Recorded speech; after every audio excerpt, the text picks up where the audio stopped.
ఆ వ్యక్తి ఎవరో తెలుసా? ఒకవేళ అర్థమైంది ఆ వ్యక్తి ఎవరో అమ్మా? అయ్యా మీరు చెప్తారా ఆ వ్యక్తి ఎవరు? అపోస్తుడైనా పౌలయ్యా. నువ్వు రమ్మంటే ఆయన వస్తున్నాడు, ఇది చేయమంటే అది చేస్తున్నాడు.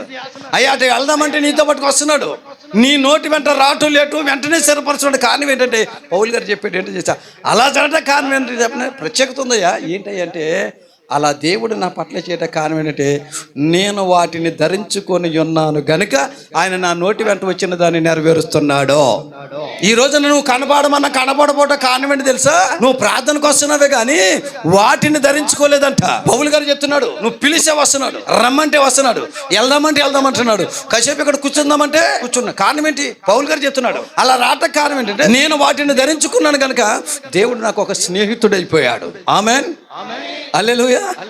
దేవుడు నాకు ఒక ఫ్రెండ్ అయిపోయాడు. ఈ రోజున మీరు ధరించుకున్నారా? పరిశుద్ధాత్మ దేవుడు మీతో చెప్పమన్న మాట ఏంటంటే అయ్యా అగ ఆమె ఉంది, పాటలు బాగా పడదయ్యా, పరిచయం కూడా బాగా చేస్తుంది అయ్యా, ప్రార్థన కూడా బాగా చేస్తుంది. నేను కాదంటలేదు కమయ్యా, ముందు దాన్ని ధరించుకోమను. మీరు పాటలు బాగా పాడుతున్నారు, పరిచర్య బాగా చేస్తున్నారు, ప్రార్థన బాగా చేస్తున్నారు, కానీ మీరు ఏం ధరించుకోవట్లేదు. దేవుడు దేనిని ధరించుకోమంటున్నాడో మీరు దాన్ని ధరించుకోకుండా దేవుడికి కనబడుతున్నారు.